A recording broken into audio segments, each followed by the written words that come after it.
मिट्टी के दिए, भूत कथाएं, ओशो। सागर का संगीत। एक कथा मैंने सुनी थी।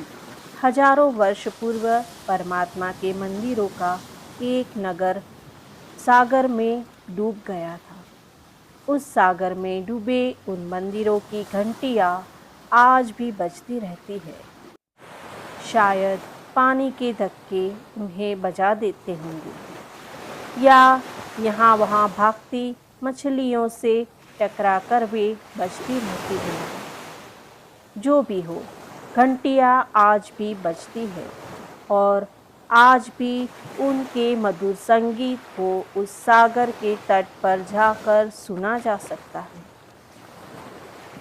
मैं भी उस संगीत को सुनना चाहता था, सो उस सागर की खोज में गया। बहुत वर्षों की भटकन के बाद अंततः उस सागर तक पर पहुंच ही गया। किंतु यह क्या, वहां तो सागर का तुमुल नाद गूंज रहा था।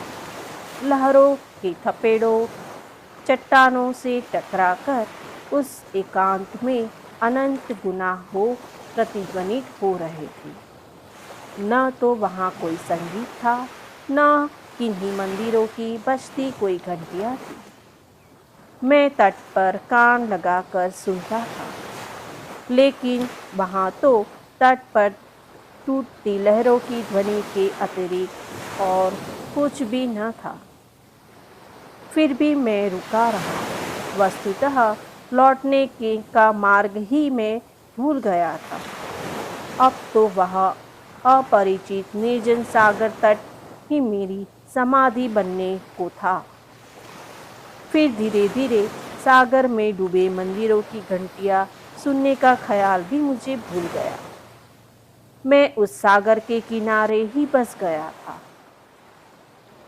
फिर एक रात्रि अचानक मैंने पाया कि डूबे मंदिरों की घंटियां बज रही है और उनका मधुर संगीत मेरे प्राणों को आनंदोलित कर रहा है। मैं उस संगीत को सुनकर जाग गया और फिर तब से सो नहीं सका। अब तो भीतर कोई निरंतर ही जगा हुआ है।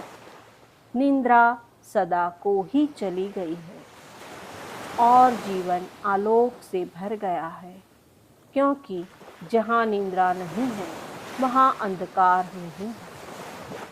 और मैं आनंद में हूँ। नहीं नहीं, मैं आनंद ही हो गया हूँ, क्योंकि जहाँ परमात्मा के मंदिर का संगीत है वहाँ दुख कहाँ। क्या तुम भी उस सागर के किनारे चलना चाहते हो? क्या तुम्हें भी परमात्मा के डूबे मंदिर का संगीत सुनना है? तो चलो, स्वयं के भीतर चलो। स्वयं का हृदय ही वह सागर है और उसकी गहराइयों में ही परमात्मा के डूबे हुए मंदिरों का नगर है। लेकिन उसके मंदिरों का संगीत सुनने में केवल वे ही समर्थ होते हैं जो कि सब भांति शांत और शून्य है। विचार और वासना का कोलाहल जहाँ है, वहाँ उसका संगीत कैसे सुन पड़ेगा? उसे पाने की वासना तक भी उसे पाने में बाधा बन जाती है।